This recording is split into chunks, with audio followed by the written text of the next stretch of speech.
हजरत उमर फारूक रदियल्लाहु अन्हु ने दुनिया को ऐसे सिस्टम दिए जो आज तक पूरी दुनिया में राइज हैं। सने हिजरी का इजरा किया, जेल का तसव्वुर दिया, मौजिनों की तनख्वाहें मुकर्रर की, मस्जिदों में रोशनी का बंदोबस्त कराया, पुलिस का महकमा बनवाया, एक मुकम्मल अदालती निजाम की बुनियाद रखी, आबपाशी का निजाम कायम किया, फौजी छावनियां बनवाई और फौज का बाकायदा महकमा कायम किया।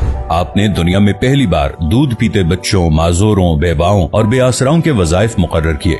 आपने दुनिया में पहली बार हुक्मरानों, सरकारी ओहदेदारों और वालियों के असासे डिक्लेयर करने का तसव्वुर दिया। आपने बेइंसाफी करने वाले जजों को सजा देने का सिलसिला भी शुरू किया। आपने दुनिया में पहली बार हुक्मरान क्लास की अकाउंटेबिलिटी शुरू की। आप रातों को तिजारती काफिलों की निगरानी करते थे। आप फरमाया करते थे, जो हुक्मरान अदल करते हैं वो रातों को बेखौफ सोते हैं। आपका फरमान था कि कौम का सरदार कौम का सच्चा खादिम होता है। आपकी मोहर पर लिखा था, उमर नसीहत के लिए मौत ही काफी है। आपके दस्तरखान पर कभी 2 सालन नहीं रखे गए। आप जमीन पर सर के नीचे ईंट रखकर सो जाते थे। आप सफर के दौरान जहां नींद आ जाती थी, किसी दरख्त पर चादर तान कर साया करते और सो जाते और रात को नंगी जमीन पर दराज हो जाते। आपके कुर्ते पर 14 पैबंद थे और इन पैबंदों में एक सुर्ख चमड़े का पैबंद भी था। आप मोटा खुरदरा कपड़ा पहनते। आपको नर्म और बारीक कपड़े से नफरत थी। आप किसी को जब सरकारी ओहदे पर फाइज करते तो उसके असासों का तखमीना लगवाकर अपने पास रख लेते और अगर किसी सरकारी ओहदे के दौरान उसके असासों में इजाफा हो जाता तो आप उसका एहतसाब करते। आप जब किसी को गवर्नर बनाते तो उसे नसीहत फरमाते, कभी तुर्की घोड़े पर न बैठना, बारीक कपड़े न पहनना, छना हुआ आटा न खाना, दरबान न रखना और किसी फरियादी पर दरवाजा बंद न करना। आप फरमाते थे, जालिम को मुआफ कर देना मजलूमों पर जुल्म है। आपका ये फिक्रा आज इंसानी हुकूक के चार्टर की हैसियत रखता है कि माएं बच्चों को आजाद पैदा करती हैं, हमने उन्हें कब से गुलाम बना लिया। फरमाया, मैं अक्सर सोचता हूँ और हैरान होता हूँ, उमर बदल कैसे गया। आप इस्लामी दुनिया के पहले खलीफा थे जिन्हें अमीरुल मोमिनीन का खिताब दिया गया। दुनिया के तमाम मज़ाहिब की कोई न कोई खुसूसियत है। इस्लाम की सबसे बड़ी खुसूसियत अदल है और हजरत उमर फारूक रज़ियल्लाहु अन्हु वो शख्सियत हैं जो इस खुसूसियत पर पूरा उतरते हैं। आपके अदल की वजह से अदल दुनिया में अदल फारूकी हो गया।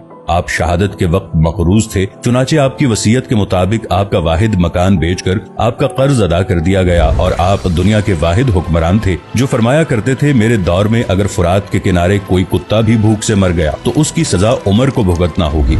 आपके अदल की ये हालत थी। आपका इंतकाल हुआ तो आपकी सल्तनत के दूर दराज इलाके का एक चरवाहा भागता हुआ आया और चीख कर बोला, लोगों, हजरत उमर फारूक रज़ियल्लाहु अन्हु का इंतकाल हो गया। लोगों ने हैरत से पूछा, तुम मदीने से हजारों मील दूर जंगल में हो, तुम्हें इस सानहे की इत्तला किसने दी। चरवाहा बोला, जब तक हजरत उमर फारूक रज़ियल्लाहु अन्हु जिंदा थे मेरी भेड़ें जंगल में बेखौफ फिरती थीं और कोई दरिंदा उनकी तरफ आंख उठाकर नहीं देखता था, लेकिन आज पहली बार एक भेड़िया मेरी भेड़ का बच्चा उठाकर ले गया। मैंने भेड़िया की जुर्रत से जान लिया कि आज दुनिया में हजरत उमर फारूक रज़ियल्लाहु अन्हु मौजूद नहीं है। हजरत उमर फारूक रज़ियल्लाहु अन्हु ने अपने दौर में जिस जिस खित्ते में इस्लाम का झंडा भिजवाया वहाँ से आज भी अल्लाहु अकबर की सदाएं आती हैं। वहाँ आज भी लोग अल्लाह के सामने सजदा करते हैं। दुनिया में अलेक्जेंडर का नाम सिर्फ किताबों में सिमट कर रह गया है, जबकि हजरत उमर फारूक रज़ियल्लाहु अन्हु के बनाए निजाम दुनिया के 245 ममालिक में आज भी किसी न किसी शक्ल में मौजूद हैं।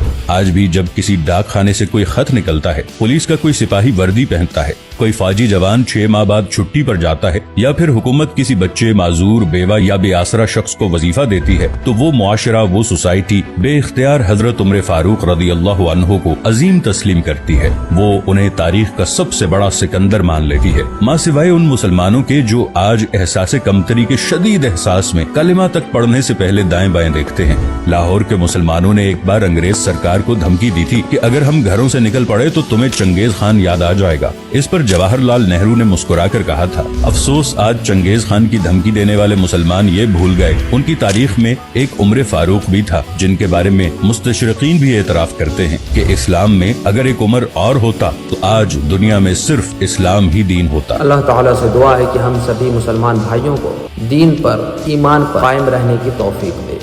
आमीन सुम्मा आमीन।